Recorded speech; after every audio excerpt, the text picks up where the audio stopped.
Comment les plus grands chefs-d'œuvre architecturaux résistent-ils à l'épreuve du temps?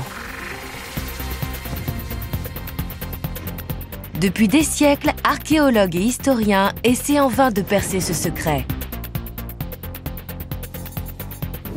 Un nouvel outil nous permet de les recréer en 3 dimensions.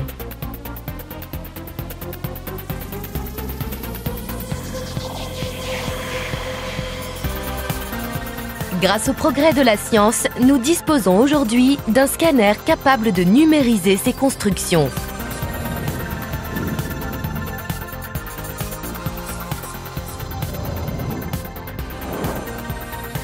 Pour la première fois, nous allons tenter d'éclaircir certains mystères parmi les plus anciens du monde architectural. C'est sur le site de Petra que se rend notre équipe d'experts. À 50 cm sous la surface, voilà une découverte incroyable. Nous allons découvrir comment ces monuments ont été creusés à flanc de montagne, révéler les ambitions des architectes de la ville et dévoiler un secret caché depuis des siècles. Je crois que pour Petra, c'est carrément révolutionnaire.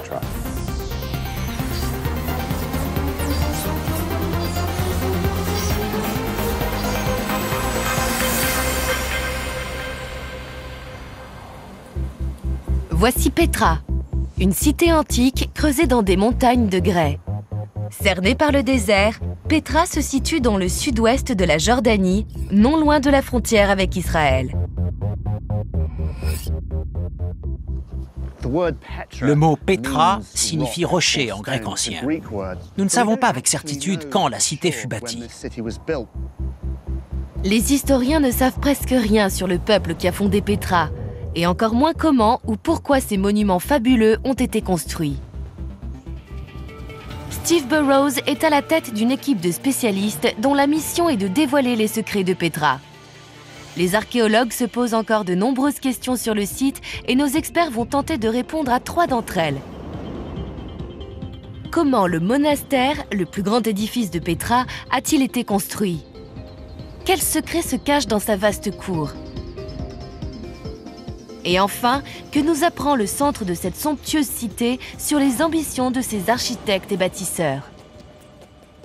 C'est à l'aide de scans de dernière génération que l'équipe va enquêter sur une ville fondée il y a plus de 2500 ans.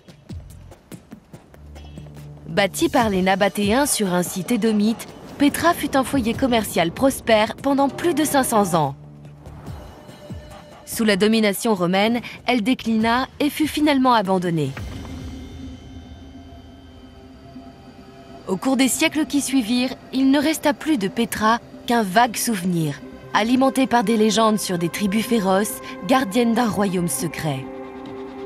Sa mise au jour est considérée comme l'une des plus grandes découvertes archéologiques de l'histoire. En 1812, un jeune explorateur suisse, Jean-Louis Burckhardt, faisait un dangereux périple à travers ce qui est aujourd'hui le sud de la Jordanie. Véritable Indiana Jones, il avait entendu des histoires incroyables sur des ruines cachées, gardées par des bédouins. Après s'être frayé un chemin dans le Sikh, ce long couloir de roches, il a redécouvert une civilisation que l'Occident avait oubliée depuis 1000 ans. Al-Khazneh, le fameux trésor du pharaon, a été le premier édifice aperçu par Burckhardt.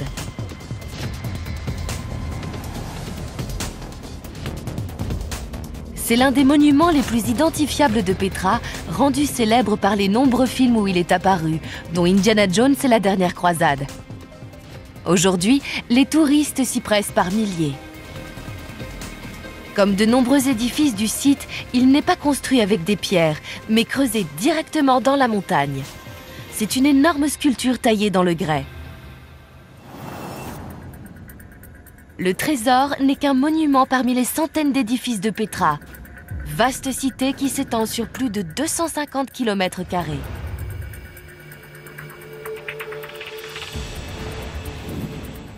C'est un grand terrain d'exploration pour Steve et son équipe. Et c'est ici qu'ils vont analyser les informations générées par leur scanner. Leur premier objectif est le plus grand édifice de Petra. C'est aussi l'un des plus mystérieux, à le dire, le monastère.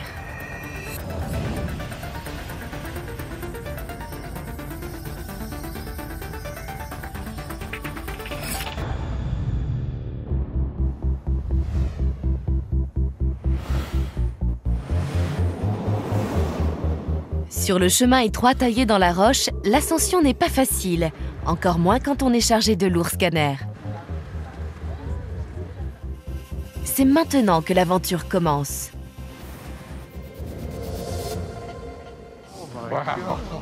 C'est fou. Mais qu'est-ce qu'il est grand! C'est incroyable. Le monastère mesure près de 45 mètres de haut. Il a été bâti il y a environ 2000 ans, très certainement pour servir de temple. Comme beaucoup d'autres bâtiments de Petra, il a été creusé à même la roche. Comment les tailleurs de pierre ont-ils réussi un tel exploit? C'est un mystère que Steve veut tenter de percer. On essaie de savoir comment ils ont bâti le monastère. On sait qu'il a été creusé dans la montagne. La grande question, c'est comment ils ont fait. Une équipe d'experts, Malcolm Williamson, Caitlin Stevens et Adam Barnes du Centre de technologie spatiale avancée de l'Université de l'Arkansas vont l'aider à répondre à cette question.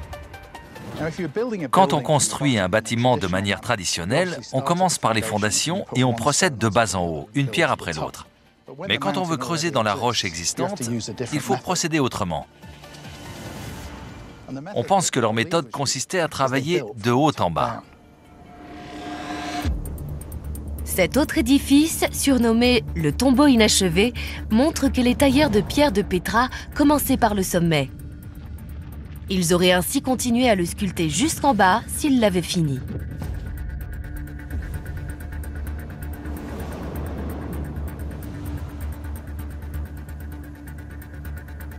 Pour en savoir plus, Steve s'est adjoint les services d'un archéologue qui fait des fouilles ici depuis plus de 10 ans, le docteur Chris Tuttle, du Centre américain de recherche orientale. En général, on pense que les tailleurs de pierre grimpaient là-haut d'une manière ou d'une autre, qu'ils taillaient une plateforme qui courait le long de la future façade, et qu'ensuite, ils creusaient cette plateforme au fur et à mesure qu'ils sculptaient la suite de l'édifice, de haut en bas. Comme pour le tombeau inachevé. Comment faisait-il pour grimper là-haut? On pense qu'ils devaient s'y hisser avec des cordes, pour ensuite tailler la plateforme. Les tailleurs de pierre qui ont risqué leur vie pour sculpter ces monuments uniques étaient de toute évidence hautement qualifiés. Mais qui étaient-ils? Les architectes de Petra appartenaient à une civilisation antique connue sous le nom de Nabatéens. Ils ont construit des édifices étonnants et ont parsemé de tombes les montagnes qui entourent la cité. Il y a tellement de tombeaux taillés à même la roche dans les environs que beaucoup d'historiens ont cru à tort que Petra était une sorte de ville des morts. Même si nombre d'énigmes restent encore inexpliquées, aujourd'hui on comprend mieux comment les Nabatéens ont trouvé l'argent pour bâtir Petra. Voici le désert du Wadi Rum, au sud de la Jordanie. Dans l'Antiquité, c'était une véritable autoroute. Pendant des milliers d'années, des caravanes de dromadaires ont sillonné les déserts de cette région. Les voyageurs transportaient des produits précieux, épices, parfums et soies, dont ils faisaient le commerce. Ils faisaient toute la route depuis l'Inde, l'Extrême-Orient, et allaient jusqu'à la Méditerranée. Petra était une plaque tournante pour le commerce, et c'est grâce à cela que les Nabatéens ont connu puissance et fortune. Des richesses qu'ils ont utilisées pour bâtir des monuments grandioses. Steve essaie toujours de savoir comment leurs tailleurs de pierre procédaient. Devant le monastère, les scanners captent une vue d'ensemble du site. Les données sont ensuite envoyées au QG, où Cathy Simon a commencé à les analyser.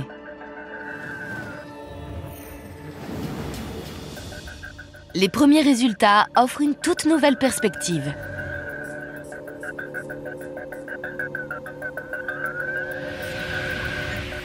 On peut regarder ce mur de plus près. Oui, bien sûr. Waouh, c'est très net. Extraordinaire. C'est étonnant. Les détails ressortent bien. C'est ce que j'aime entendre. Pouvons-nous mesurer l'écart entre cette espèce de joint ici et celui-là plus bas? Oui. Steve a remarqué un motif intrigant sur un mur latéral du monastère. Grâce au scan, il a imaginé une nouvelle hypothèse sur la manière dont il aurait été construit.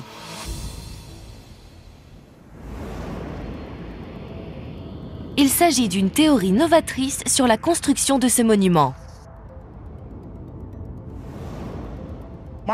Si j'avais dû creuser cet édifice, j'aurais créé une série de marches géantes, d'environ 6 mètres chacune, soit la taille moyenne d'une échelle. Pourquoi? Parce qu'en observant le côté de chaque marche, on a une idée précise de la qualité de la roche qu'on va tailler avant même de commencer. Sinon, j'aurais eu peur d'arriver à la moitié de la façade et de me rendre compte qu'il y a une grosse faille dans la roche. Mon travail aurait été réduit à néant. Selon Steve, les tailleurs de pierre auraient d'abord créé un escalier dans la montagne pour ensuite sculpter la façade du monastère de haut en bas. Mais des scans plus détaillés sont nécessaires pour vérifier cette hypothèse.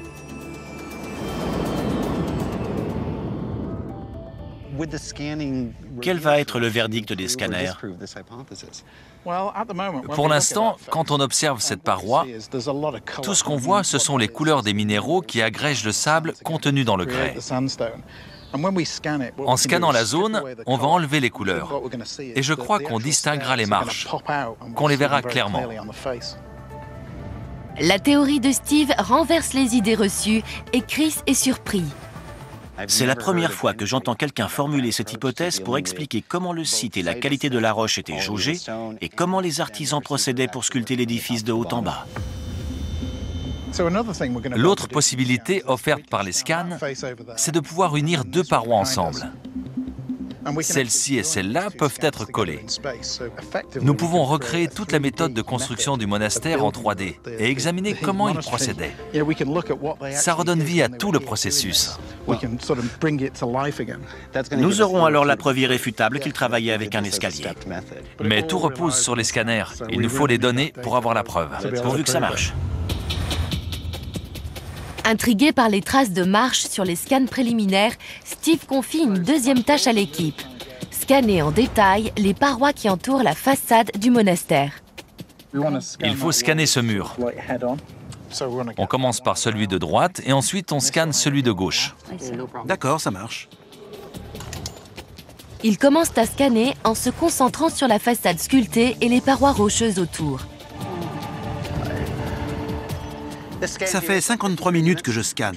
J'essaie de capturer toute la façade ainsi que les affleurements rocheux qui n'ont pas été taillés. Caitlin est en bas pour collecter plus de détails sur les parois latérales.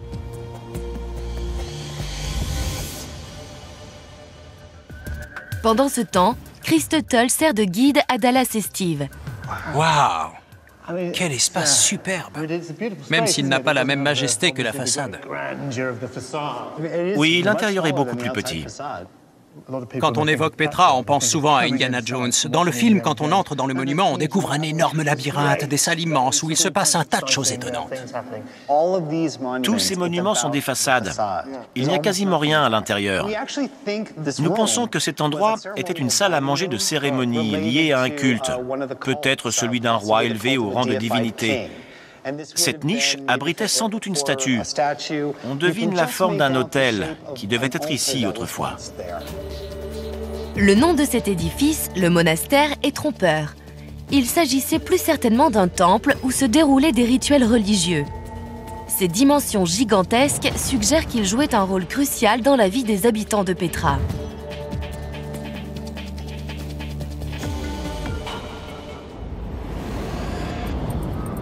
Au QG, le scan est terminé.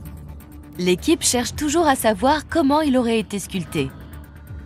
Grâce au tombeau inachevé qui se trouve non loin de là, on pense que les artisans sculptaient directement la paroi rocheuse, peut-être suspendue par des cordes au péril de leur vie.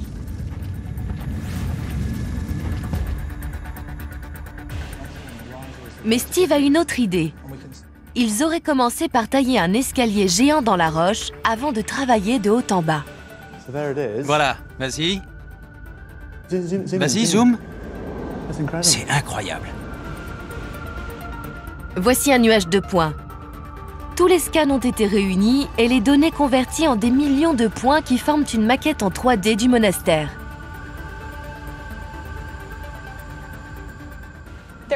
Il y a 340 millions de points et on a scanné depuis une vingtaine de postes différents. On a réuni 20 scans ensemble. C'est dingue. Vous regardez cette façade extraordinaire et vous êtes sidéré par sa beauté. Mais moi, j'examine les parois qui la flanquent et je me demande comment elle a été sculptée. Cathy, on peut se concentrer sur cette zone du mur? Steve pense que la preuve qu'il cherche pour étayer sa théorie se trouve sur les parois latérales du monastère.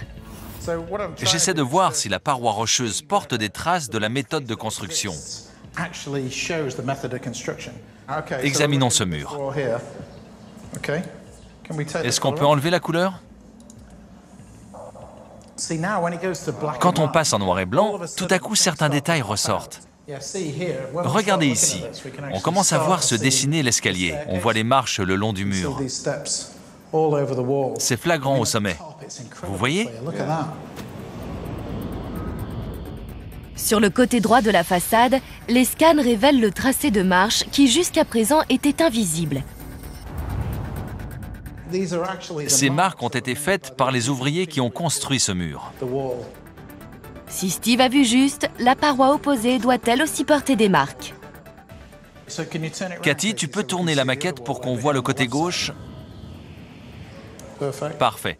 Zoom un peu, ça suffit. On voit clairement des marches. Il y a un escalier le long de cette paroi, ça crève les yeux. Et ici aussi, vous voyez? La paroi de gauche porte les mêmes marques en forme de marche. Le nuage de points forme une maquette très précise. Quand l'équipe relie les points des deux parois, on constate qu'ils sont parfaitement alignés et forment les marches d'un grand escalier. Steve a vu juste. Un schéma commence à se dessiner. Une idée de la façon dont cette structure extraordinaire a été créée. Si j'avais supervisé les travaux il y a 2000 ans et que je les avais suivis du début à la fin, qu'est-ce que j'aurais vu? À mi-chemin de la construction, tu aurais vu une moitié de bâtiment ici et une série de marches en bas. Au fur et à mesure, on supprimait ces marches pour révéler le reste de l'édifice, comme si on avait levé le rideau sur lui. J'ai observé cette façade des centaines de fois, mais l'idée des marches ne m'avait jamais traversé l'esprit. Les mots me manquent. C'est tellement incroyable de voir ce monument sous cet angle. Même si le monastère a livré l'un de ses secrets, la prochaine mission qui attend notre équipe est d'une toute autre ampleur. Les experts partent pour la terrasse sud, en plein cœur de la cité, où se trouvaient un temple, des jardins et un marché. Il n'était pas sculpté dans le roc, mais construit de manière traditionnelle en pierre et ciment.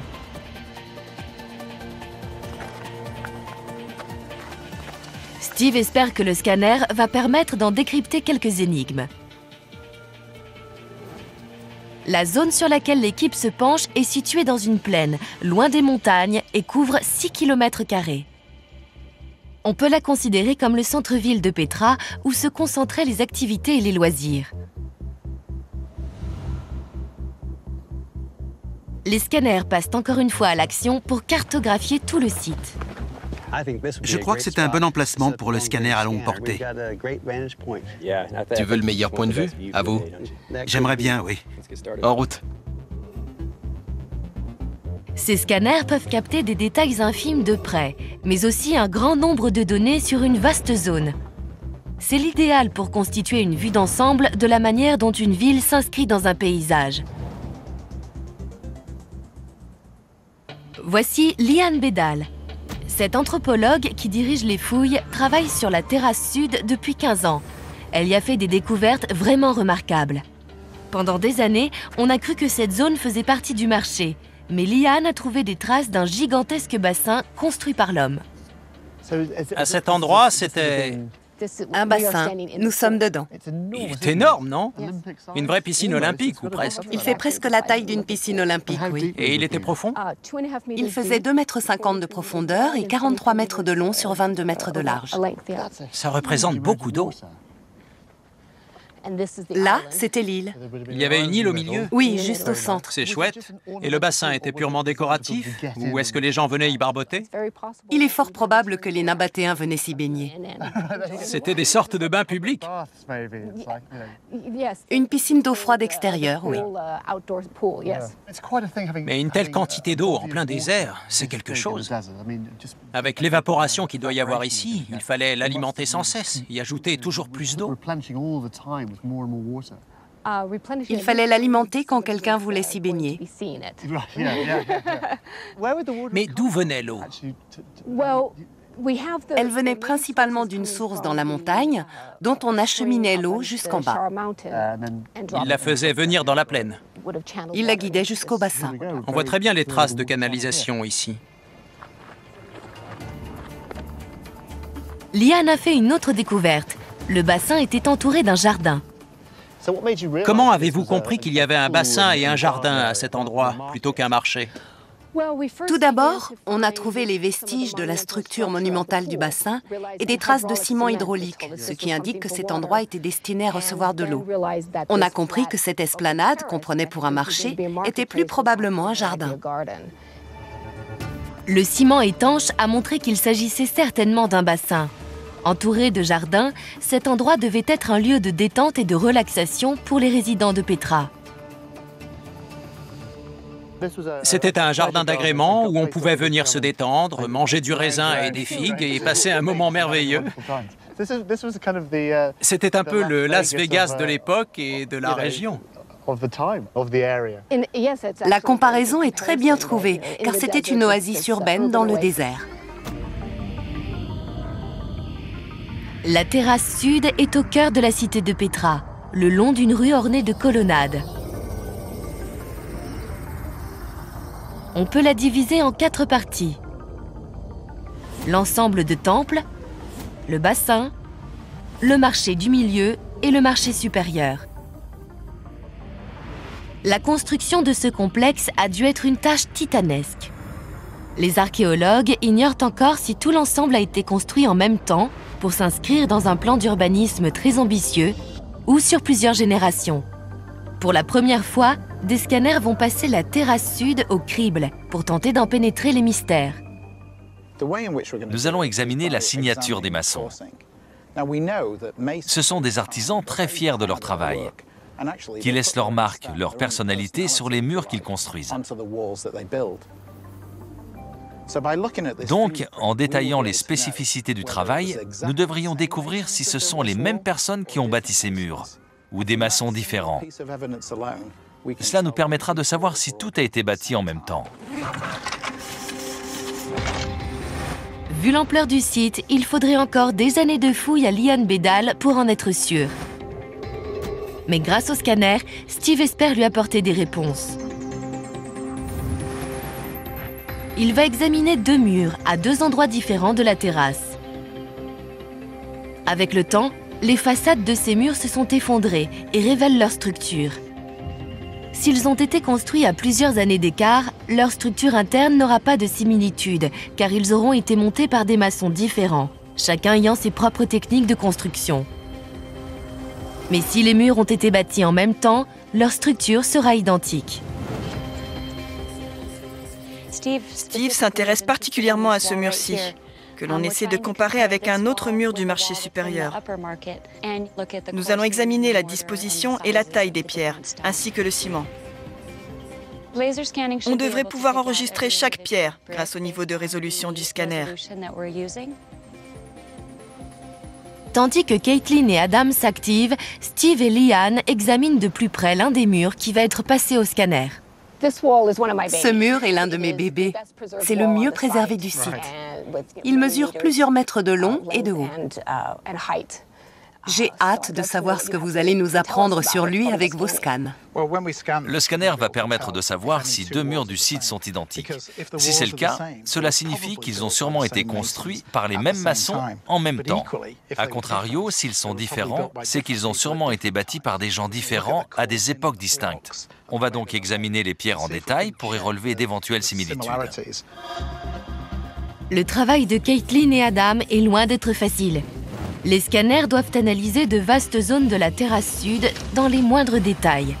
Le site est grand et de nombreux obstacles viennent s'interposer. Le problème sur ce site, c'est qu'il y a des touristes qui entrent dans le champ, des ânes et des dromadaires qui s'y promènent. Parfois, ils s'approchent très près. Hier, on en a eu un à 5 mètres de nous. Il sera sur le scan, c'est sûr. Si on voulait, on pourrait faire un zoo numérique. L'équipe continue de travailler d'arrache-pied.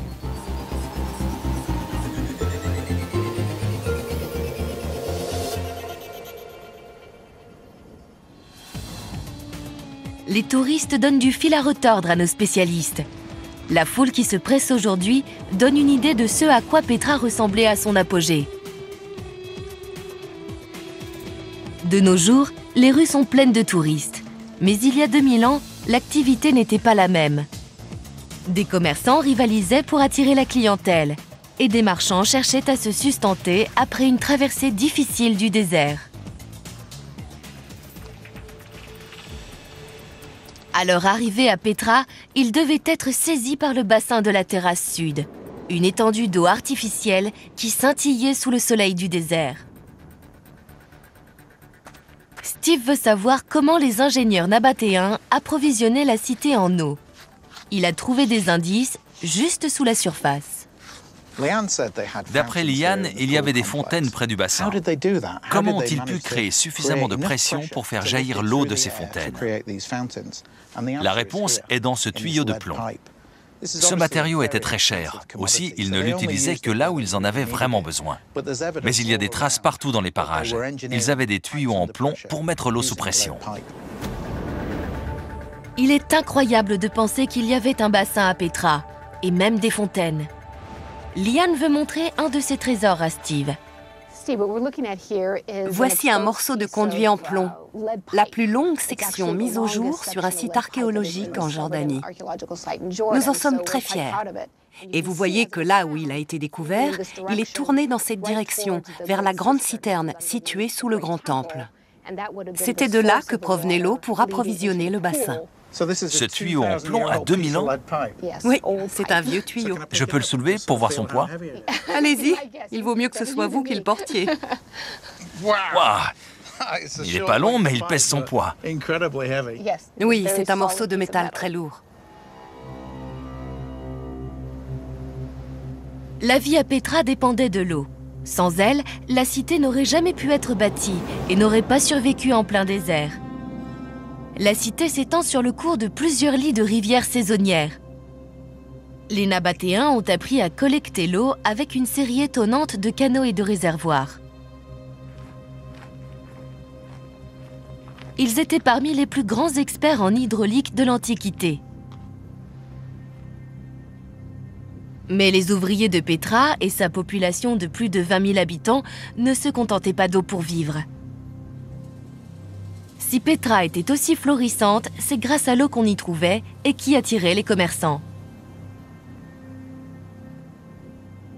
Dallas Campbell a trouvé de quoi illustrer ce lien étroit. On dirait un morceau de pierre érodée, mais pas du tout. C'est une statue qui résume bien l'histoire de Petra. Elle représente un homme accompagné de 2 dromadaires. Derrière eux, on distingue une canalisation d'eau. Voilà le secret de la fortune de Petra. L'eau et le commerce. Le docteur Souleiman Farajat est l'un des archéologues les plus éminents de Jordanie.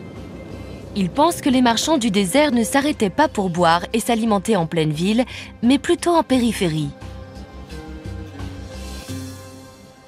Cet endroit, c'est quoi par rapport à Petra? C'était une halte très importante pour les caravanes de l'époque. Les gens en route pour Petra s'arrêtaient ici pour faire le plein, si je puis dire. Oui. En général, les caravanes passaient à l'extérieur de la ville, qui était très peuplée. C'était l'endroit où venait stationner le surplus de marchands. Oui. Pourquoi ont-ils choisi ce lieu? Qu'avait-il de spécial? Je vais vous montrer à l'intérieur.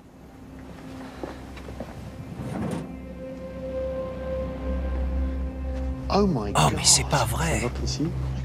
C'est énorme! Voici une citerne, un réservoir creusé par l'homme dans le grès où on stockait l'eau de pluie. C'est l'une des centaines de citernes aménagées par les Nabatéens pour répondre aux besoins des habitants de Petra. Elle est immense. C'est profond? Elle fait environ 6 mètres de profondeur.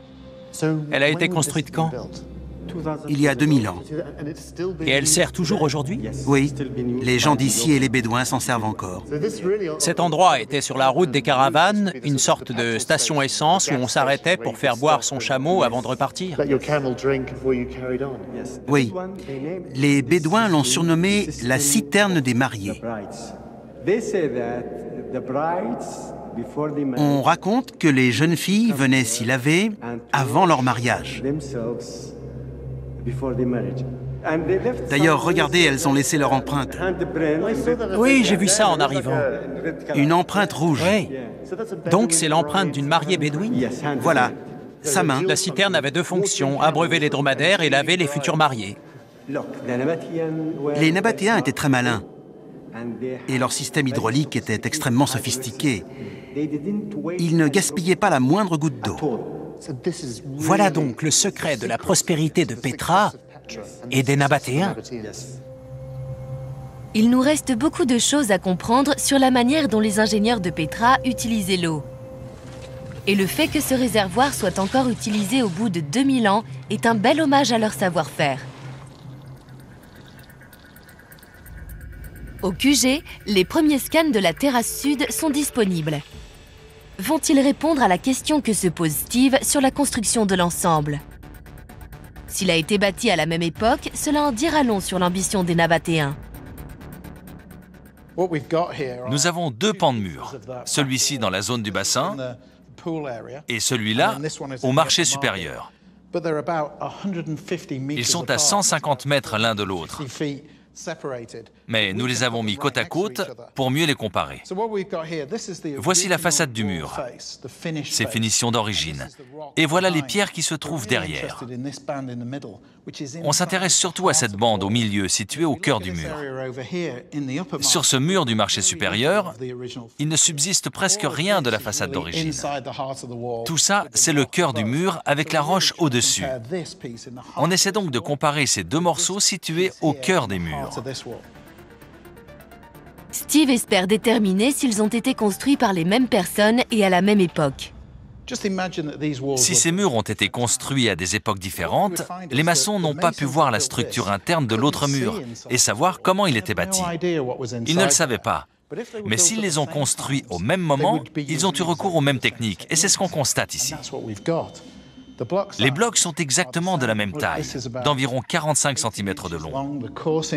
La disposition est identique. Les similitudes sont frappantes. La structure interne des murs est la même au bassin et au marché supérieur, à 150 mètres de là. J'en conclus que ce sont les mêmes maçons qui ont construit ces murs à la même époque. Ces scans détaillés prouvent que les différents murs de la terrasse sud ont été construits simultanément. On facilite le travail des archéologues. Apporter ce genre de réponse sur des structures aussi importantes demande des années de fouilles. Ce sont des chantiers difficiles, le travail sur le terrain est pénible, il fait chaud et c'est poussiéreux. Alors que tout à coup, avec nos moyens, on révèle une montagne d'informations. Avec toutes les données que vous avez collectées, vous m'avez fait gagner une vie entière de recherche. Les scans laissent à penser que la terrasse sud était un projet architectural colossal, conçu et entrepris comme un grand ensemble cohérent. Cette cité pensée et bâtie dans un environnement désertique est la preuve éclatante de l'ambition des architectes de Petra.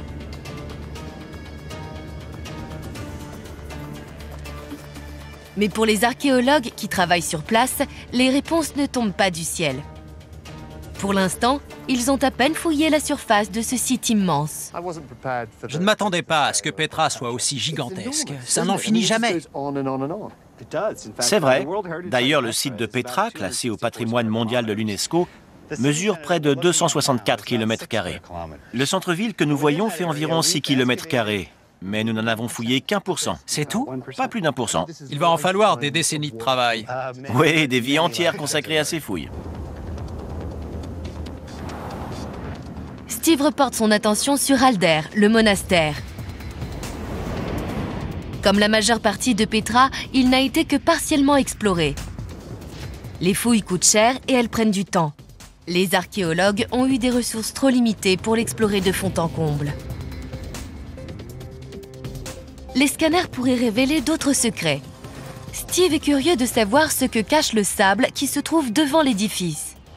Il a demandé au docteur Eileen Ernenwine de s'y intéresser de plus près, et ce qu'elle a trouvé l'intrigue. On dirait un escalier qui disparaît. On voit qu'il mène à cette porte, là. Ouais. C'était sûrement le haut d'un escalier qui continuait peut-être vers le bas, mais pourrait avoir été enseveli là.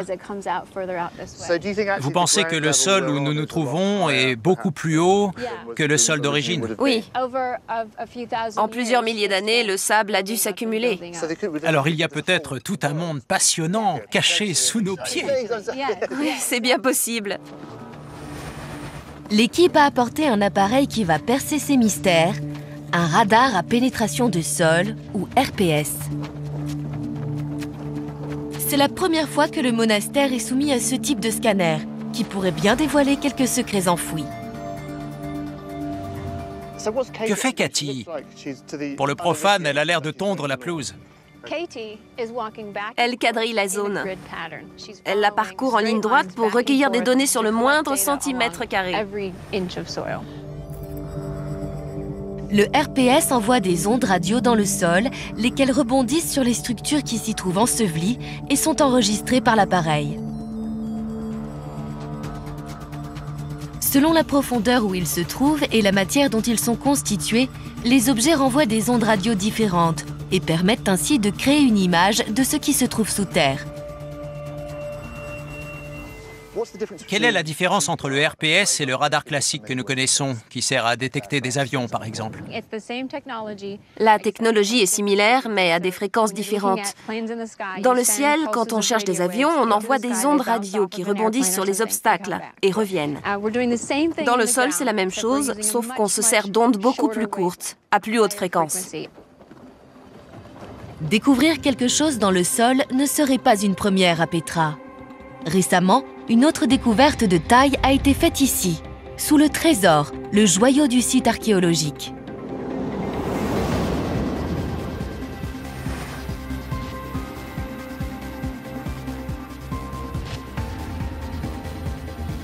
Le docteur Souleymane Farajat était à la tête de l'équipe qui a finalement levé le voile sur la nature de cet édifice. Quel savoir-faire ils avaient! C'est tellement parfait! Les parties ornementales semblent avoir été sculptées hier. Elles sont encore tellement bien préservées. Il n'y a aucun défaut. Il a de toute évidence été construit pour impressionner, pour montrer la puissance et la richesse des Nabatéens. Mais est-ce qu'il avait une autre fonction? Certains disaient que c'était une tombe, d'autres que c'était un temple. En 2003, nous y avons fait des fouilles et nous avons eu la réponse à cette question. Je vous invite à me suivre pour voir par vous-même. On peut entrer y jeter un coup d'œil? Oui, oui. Super. Pendant des siècles, les gens d'ici ont cru que les pharaons d'Égypte avaient caché un trésor dans ce monument aux sculptures exquises. Mais personne ne savait à quoi il servait avant que Souleymane n'en explore le sous-sol. Mais c'est incroyable! Allons voir la deuxième tombe qui est la principale. Il y en a une autre? Oui. Ces fouilles ont révélé des tombes souterraines intactes depuis des siècles. C'est fou! Comme vous le voyez, c'est un grand tombeau dédié à une seule personne. Et la sépulture était ici. Il y avait un corps ici? Oui. La première fois que vous avez pénétré ici, qu'est-ce que vous y avez vu? On a trouvé un crâne ici. Vous avez trouvé des restes humains? Oui, un crâne. Et ici, il y a des trous pour les offrandes. Parce que les visiteurs qui venaient dans les tombes apportaient des offrandes aux dieux. Et ils les plaçaient ici? Oui, ici. Suleiman a fait une découverte extraordinaire.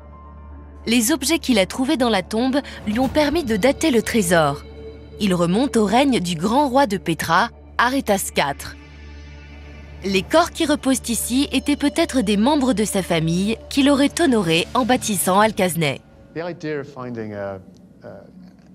Trouver une tombe intacte doit être complètement grisant. Et qui plus est, pour vous, la trouver dans un lieu aussi mythique, c'est le Graal de l'archéologie, non? Qu'est-ce que vous avez ressenti la première fois que vous êtes entré ici? J'étais étonné et ébahi parce que j'avais trouvé quelque chose de très important pour l'humanité. J'avais répondu à une grande question que se posaient aussi bien les archéologues que les visiteurs qui venaient à Pétra. Est-ce qu'il reste encore des choses à découvrir ici, d'autres mystères à percer? Bien entendu. Imaginez si à l'avenir nous fouillons toute la cour. Nous trouverions autre chose. La découverte de Suleiman laisse entrevoir ce qui pourrait se cacher sous le monastère. L'escalier qui disparaît pourrait-il mener à un tombeau caché ou à autre chose de tout aussi passionnant? Le radar à pénétration de Sol, Daylin et Cathy apporte peut-être la réponse. Et justement, voici les premiers résultats. Chris a décidé de venir les aider à décrypter les scans. J'avais hâte de voir ces données. Il y a des choses très différentes et inattendues. Waouh! Le RPS permet de pénétrer le sol pour y détecter des structures et des détails qui n'ont pas vu le jour depuis plus d'un millénaire. Les données se présentent sous forme de couches qui correspondent chacune à une profondeur. Même si elles paraissent indéchiffrables à un néophyte, ces images contiennent des indices précieux que Chris va pouvoir interpréter. On ne pouvait pas rêver mieux. Ces données sont très claires et évidentes. Pour mieux comprendre les images du RPS, il faut les coupler au scan laser. Cela permet de créer une toute nouvelle vue d'ensemble du monastère. C'est la première fois que ces deux technologies sont conjuguées. Et la quantité d'informations récoltées est littéralement faramineuse. Je crois que pour Pétra, c'est carrément révolutionnaire. Voici les résultats définitifs.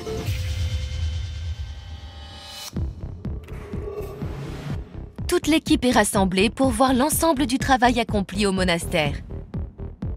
Cathy a réuni toutes les données. Le scan laser qui a construit une image de tout ce qui est en surface et le RPS qui a permis d'aller capter ce qui est en sous-sol. Avec son expertise, Chris va aider Steve et Dallas à comprendre les résultats. Ce que j'ai le plus hâte de voir, ce sont les données du RPS. Parce qu'on va enfin savoir ce qu'il y a sous terre, devant le monastère. C'est passionnant. Oui, on peut regarder? Oui. La première image est juste sous la surface terrestre. C'est sa position exacte sur le plan? C'est bien la zone couverte? Oui, c'est ça.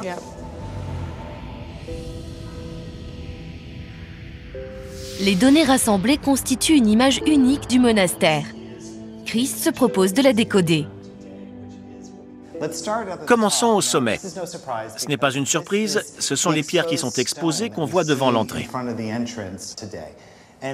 On a toujours pensé qu'il s'agissait d'un palier sur lequel venait autrefois s'appuyer un escalier. Les experts ont toujours cru qu'un escalier qui descendrait du monastère serait en ligne droite. Mais les images du RPS à 50 cm de profondeur contredisent cette théorie. Les zones noires sur le scan montrent des structures qui dévient de leur parcours supposé. Au fur et à mesure qu'on descend, regardez comme l'ombre tourne dans cette direction. C'est une surprise, parce qu'on a toujours pensé que l'entrée de ce monument serait perpendiculaire. Apparemment, cela forme un angle qui va vers le sud-ouest. Et qu'est-ce qu'il y a au sud-ouest? Les marches d'origine. C'est par là que montaient les processions venant de la ville. Au lieu de descendre du monastère en ligne droite, le scan du RPS montre que l'escalier tourne vers le chemin qui menait autrefois de la cité au monument. C'est un résultat inattendu, mais l'équipe n'est pas au bout de ses surprises. Chris a remarqué autre chose. La prochaine strate va nous montrer ce qui se trouve 50 cm plus bas. Et c'est passionnant.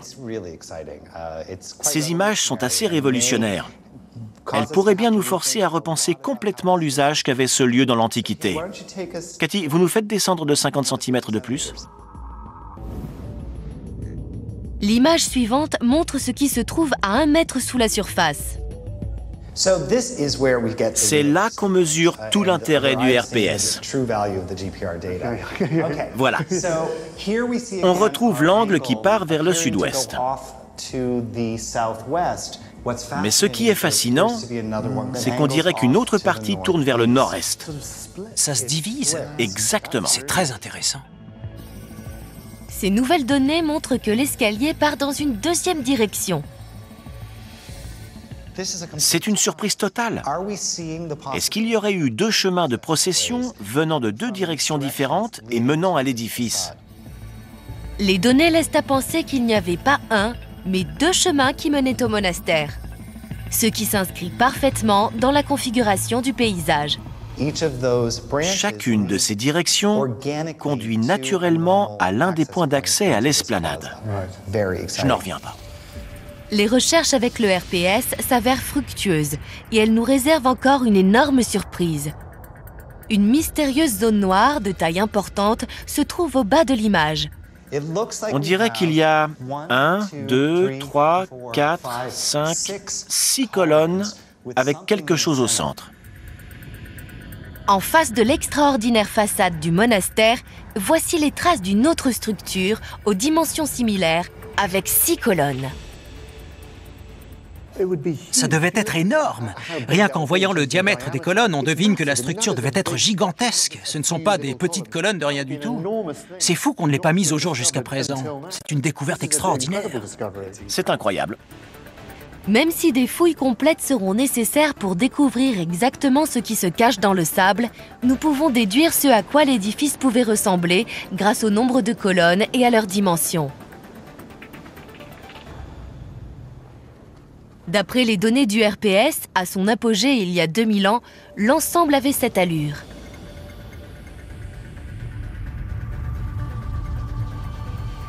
Deux escaliers arrivaient de la droite et la gauche et se rejoignaient à l'entrée de la magnifique façade du monastère. En face, se dressait une imposante structure ouverte avec 6 grandes colonnes, peut-être surmontées d'un toit circulaire et qui était sans doute un lieu rituel ou un temple pour les cérémonies. Nos découvertes suggèrent que le monastère était un lieu de culte important, un véritable point névralgique pour la cité de Petra et ses habitants. Personne n'avait envisagé la possibilité d'une telle découverte. Mais si elle se vérifie, quelle sera son importance dans l'histoire de Petra? C'est énorme, parce qu'il n'y a aucun autre édifice comme celui-là. C'est le seul qui ne soit pas une tombe. Du coup, c'est incomparable, quoi qu'on y trouve. C'est une découverte sans précédent.